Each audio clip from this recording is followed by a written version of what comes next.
हिंसा का जब ये दूसरा दौर ढाका में शुरू हुआ तो एक तरफ भीड़ पहुंची डेली स्टार के दफ्तर और दूसरी भीड़ जो पहुंची वो यहाँ प्रथमालू के दफ्तर पर पहुंची। प्रथमालू जो कि बांग्लादेश का सबसे सम्मानित बांग्ला अखबार है, बांग्ला आइडेंटिटी की बात करता है, बांग्ला कल्चर की बात करता है, और भीड़ यहाँ पर पहुंचती है, सबसे ज्यादा तोड़ फोड़ करती है। और अब भी हिंसा के निशान यहाँ पर जीवंत है, जो उनके लिटरेचर हैं, जो उनकी लिखी किताबें हैं, मैगजीन है, सब कुछ जमीन पर पड़ी हुई है।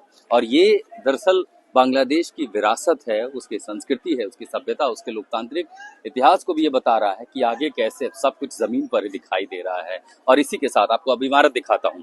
प्रथमालू जो बिल्डिंग है वो पूरी तरह जला दी गई है। यहाँ पर जो बिल्डिंग का आप इलाका देख रहे हैं, ऊपर रूफ टॉप पे लोग बैठे थे, उनको निकाला गया, पूरी इमारत जो है उसको जला दी गई है। और अब इसकी हिफाजत के लिए यहाँ पर पुलिस तैनात की गई है, RAB तैनात की गई, रैब भी यहाँ पर तैनात की गई है ढाका में। और ढाका का जो पुरानी मंडी का इलाका, हम उसी इलाके में है जहाँ पर यह दफ्तर था।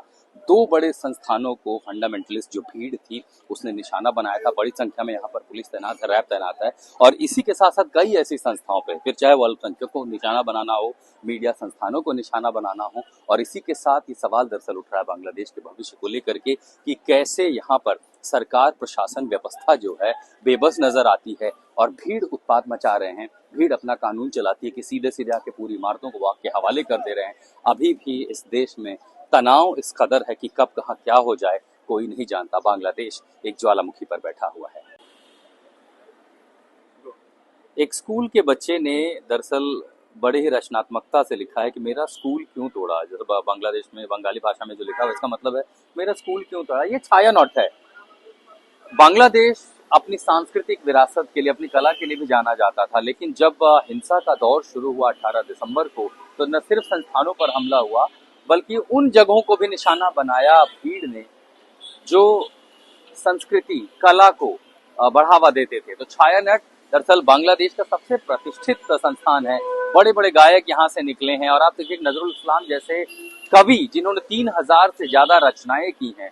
बांग्लादेश के ऐसे कवि, ऐसे गीतकार जो प्यार को बढ़ावा देते हैं। दरअसल फंडामेंटलिस्ट जो है उनको लगता था कि ये तो एंटी इस्लामिक है, इस्लाम के विरोध, और इसीलिए जब भीड़ आई तो उन्होंने इस जगह को निशाना बनाया। वहां पर शीशे तोड़ दिए इस इमारत के पूरे, अंदर सब कुछ तहस नहस कर दिया, जो इंस्ट्रूमेंट थे उसको तोड़े। अभी भी हिंसा के कुछ निशान, यहाँ भी आगजनी की करने की कोशिश की, लेकिन आगजनी वो कर नहीं पाए क्योंकि उस समय सही समय पर यहाँ पुलिस पहुंच गई थी। और अब जो तोड़फोड़ के बाद आप देख रहे हैं यहाँ पर ढाका मेट्रोपॉलिटन पुलिस और रैपिड एक्शन जो बटालियन है वो इस पूरे इलाके की हिफाजत कर रही है। और हिफाजत की ये तस्वीरें दरअसल बहुत सारे सवाल ये खड़ा करती हैं कि आखिर बांग्लादेश में इन उपद्रवियों को बढ़ावा किसने दिया, कानून व्यवस्था में भरोसा क्यों नहीं रहा, क्यों आखिर जगह जगह पर इस तरह से पुलिस रैपिड एक्शन बटालियन खड़ी है। संस्थानों पर हमला, मीडिया कर्मियों को मारना पीटना, लोगों को मारना पीटना, अल्पसंख्यकों की मॉब लिंचिंग और मीडिया संस्थानों को आपके हवाले करना, और तो और उन जगहों को, कला और संस्कृति जो हमेशा प्यार मोहब्बत को बढ़ावा देते हैं, भाईचारे अमन की बात करते हैं, उन्हें गैर इस्लामिक करार देकर के आखिर भीड़ ने निशाना क्यों बनाए। ये छायानट बांग्लादेश की सभ्यता, संस्कृति का एक प्रतीक है, लेकिन अब कट्टरपंथियों के निशाने पर आ गया।